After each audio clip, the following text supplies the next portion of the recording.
அரசு பள்ளிக்கு இலவசமா வேன் வழங்கி நெகிழ்ச்சியை ஏற்படுத்தி இருக்காங்க அந்த பள்ளியுடைய முன்னாள் மாணவர்கள்.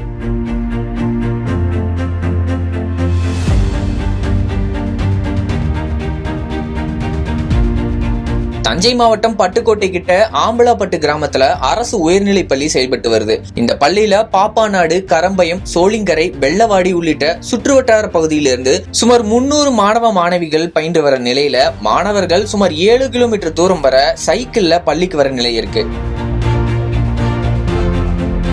இதை தெரிஞ்ச இந்த பள்ளியில பயின்ற ஆம்பலாப்பட்டு முன்னாள் மாணவர் ரமேஷ் ஆம்பிள் ரிலீஃப் ஃபண்ட் அப்படிங்கிற ஒரு குழுவை உருவாக்கி அதன் மூலம் முன்னாள் மாணவர்கள் எல்லாருமே இணைஞ்சு பள்ளிக்கு சுமார் 25 லட்சம் மதிப்பீட்டுல புதிய பள்ளி வேன் ஒன்ன வாங்கி மாணவர்களுடைய வசதிக்காக கொடுத்திருக்காங்க.